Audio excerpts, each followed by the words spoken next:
네, 매주 수요일 이 시간을 통해서 리포트 내용을 기반으로 유망, 중소형주 종목을 소개해 주시는 분이 있습니다. KTB 투자증권의 스몰캡을 담당하고 있는 김지훈 애널리스트 바로 만나보겠습니다. 안녕하세요. 네, 안녕하세요. 네, 매주 뵈니까 좋네요, 또. 네. 아니, 요즘 중소형주들 감사 보고서 시즌인 것 같더라고요. 네. 뭐 지연이 되는 종목들, 뭐 감사 의견 거절 나오는 종목들로 좀 분위기가 어수선한 것 같은데 어떤가요?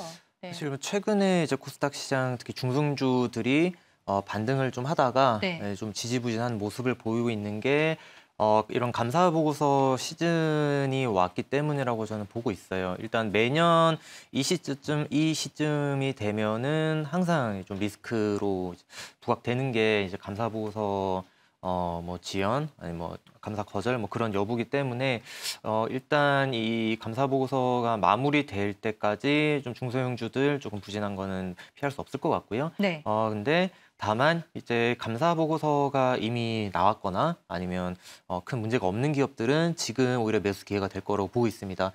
왜냐하면은 일단 감사 보고서가 마무리는 4월부터 다시 수급이 중소형주 쪽으로 올 수가 있다라는 게 첫 번째 이유고, 그리고 이제 공매도가 조금 있으면 또 재개가 되잖아요. 근데 오히려 공매도가 재개가 되는 거는 지금 중소형주에게는 저는 호재로 봅니다.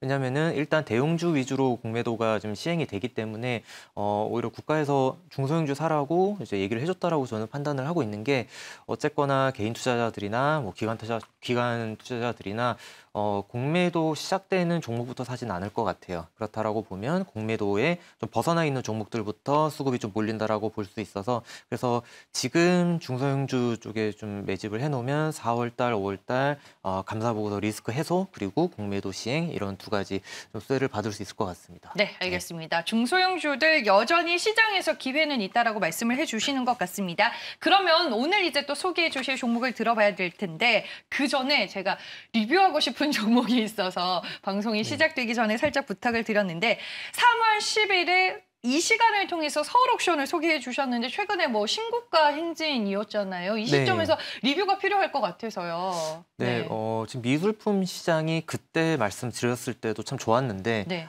지금 뭐 더 좋은 그림이 보이고 있습니다. 서울옥션뿐만 아니라 국내에서 이제 K옥션도 최고가 이제 작품도 나왔고, 경매액도 계속 좋은 그림 보이고 있고요. 또 글로벌 경매 시장도 좀 계속해서 회복되는 그림, 그리고 미술품 가격도 좀 계속 오르는 그림, 이런 그림 보이고 있습니다.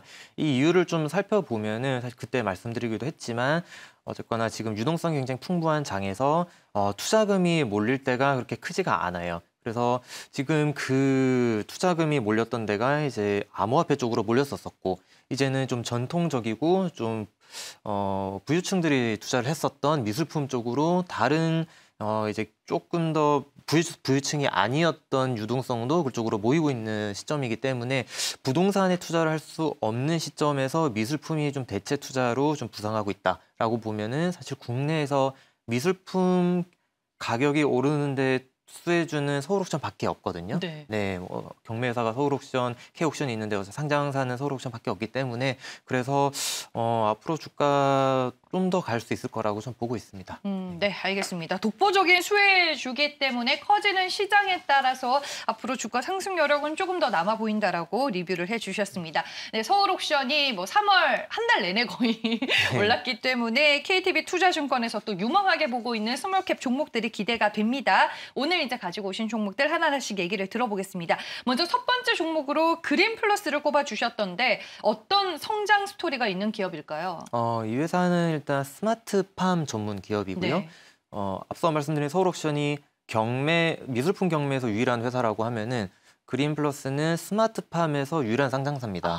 근데 이 지금 정책 쪽을 살펴봐야 될 게 스마트팜 장려 정책을 계속 시행을 하고 있어요. 그리고 지금 스마트팜 클러스터도 이미 조성을 하고 있고, 이 부분에서 이제 국가적인 수주도 받고 있고요. 그래서 이런 국내 스마트팜 시장 성장에 따라서 실적이 안정적으로 성장하는 중에, 일단 포인트로 올해 이제 모멘텀으로 봐야 될 거는 수출을 봐야 될 것 같습니다. 호주랑 UAE 쪽에 지금 수출이 진행을 하고 있는데, 이 부분에서 수주가 발생하게 되면 굉장히 좀 큰 규모로 발생이 될 거예요. 왜냐라고 보면은 일단 호주와 UAE 특징이 호주 같은 경우에는 사실 스마트팜을 할 이유가 없습니다. 과거에는요. 왜냐면은 일단 땅덩어리도 워낙 크고 비옥한 땅을 가지고 있기 때문에 스마트팜을 할 필요가 없는데 최근에 호주가 산불이라든지 우박이라든지 이런 기후 변화를 굉장히 좀 극심하게 겪다 보니까 스마트팜 쪽의 니즈가 굉장히 커졌습니다. 그러다 보니 이제 글로벌리 스마트팜 강자가 일본, 한국 그리고 네덜란드가 있는데 일본은 자국만 하고 있고 네덜란드는 또 유럽이다 보니까 좀 기후가 맞지 않습니다. 근데 우리나라 스마트팜 같은 경우에 특히 그린플러스는 사계절에 이제 좀 적합한 그러니까 좀 내구도가 굉장히 높은 스마트팜을 좀 위주로 하다 보니 네. 호주를 뚫을 수 있게 되었고요. 그리고 UAE 같은 경우에도 사실 UAE 시장을 뚫게 되면은 굉장히 좀 시장이 커지게 되겠죠. 당연히 사막이다 보니 그래서 그런 부분에 있어서 올해 좀 수출이 기대가 되는 회사로 그린플러스 말씀드리고 싶네요. 네, 알겠습니다. 그린플러스라는 종목을 첫 번째 종목으로 만나봤고요. 다음 종목은 도이치모터스입니다. 지난해 실적이 좋지 못했던 걸로 알고 있는데 올해는 좀 달라지는 것들이 있을까요? 네, 지난해 실적이 사실 이게 안 좋다라고 하기도 애매한 게 숫자로는 좀 안 좋게 나왔습니다. 연결로는. 네. 근데 이거는 도이치 오토월드라는 사업이 그러니까 중고차 사업을 작년부터 시작을 했는데 이 중고차 매매단지 사업 자체가 작년에 코로나 때문에 오픈이 거의 한 6개월 정도 밀렸습니다. 그러다 보니 뭐 당연히 연결 실적은 부진을 했지만 근데 오히려 본업 그러니까 신차 판매 같은 경우에는 실적이 거의 역대 최고 실적을 찍었습니다. 네. BMW 판매랑 포르쉐 판매가 실적이 굉장히 잘 나오면서 이 회사가 본업에서는 실적을 사상 최고를 찍었단 말이에요. 그러면은 어쨌거나 포스트 코로나를 준비를 해야 되는 중에 도이치 오토월드가 사업을 다시 시작을 했고 그러면은 올해는 이제 코로나가 마무리되면서 다시 오토월드 수원의 도이치 오토월드 사업도 본격적으로 다시 시작이 될 겁니다. 그러면은 이제는 바닥을 지났고 다시 성장 스토리로 가는 그림이다라고 봐도 될 것 같고 올해는 배당을 또 시작을 합니다. 첫 배당을 또 시작을 하기 때문에 이런 배당 매력까지 포함이 되고 밸류에이션도 PR이 뭐 10배가 안 되는 수준이기 때문에 이 정도 수준에서는 오히려 사 모으면은 올해 큰 수익을 불 수 있는 회사가 아닐까 이렇게 보고 있습니다. 네, 알겠습니다. 도이치모터스에 대한 투자 포인트들 들어봤습니다. 유망 스몰캡 3개 종목들 만나보고 있습니다. 마지막 종목은 첨당 러닝입니다.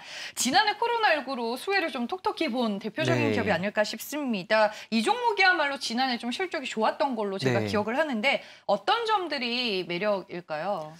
이 회사가 사실 작년에 실적이 좋으면 안 되는 회사예요. 왜냐하면 오프라인 영어 학원 회사이기 때문에 그런데 이 회사가 코로나가 시작이 되면서 굉장히 발빠르게 온라인 강의로 전환을 했습니다. 그래서 온라인 강의가 대박이 터지면서 실적이 사상 최고 실적을 찍었고요.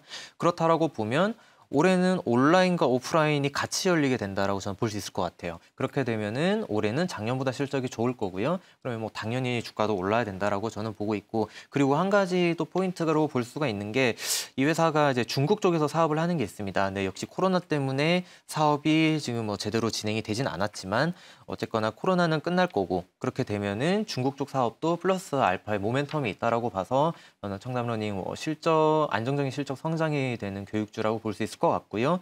그리고 이 회사가 거의 배당 수익률이 지금 주가 기준 한 5% 정도 됩니다. 굉장히 배당 매력도 있는 배당 매력이 있는 회사이기 때문에 좀 안정적으로 가져갈 수 있는 회사 교육주로 청담러닝까지 말씀드리겠습니다. 네, 알겠습니다. 뭐 꾸준한 실적 우상향 기대된다라고 말씀해 주셨고요. 중국 쪽 모멘텀과 더불어 고배당도 투자 포인트로 꼽아 주셨습니다. 네, 시장 안에서 우리가 미리 또 선점해 두면 좋을 만한 스몰캡 종목 어떤 것들이 있는지 3개의 종목으로 만나봤습니다. 매주 수요일 이 시간을 통해서 유망한 중소형주 김재훈 애널리스트가 많이 소개를 해주고 계시는데 여러분들이 중소형주를 공부할 수 있는 좋은 기회가 되시길 바라겠고요. KTB 투자증권 스몰캡 팀에서 또 관련된 리포트가 지속적으로 나오니까 여러분들 리포트도 직접 찾아서 읽어보시고 투자하실 때 많은 도움이 되시길 바라겠습니다. 그럼 돈 되는 보고서는 여기서 마무리하겠습니다. KTB 투자증권 스몰캡의 김재훈 애널리스트와 함께했습니다. 고맙습니다. 감사합니다.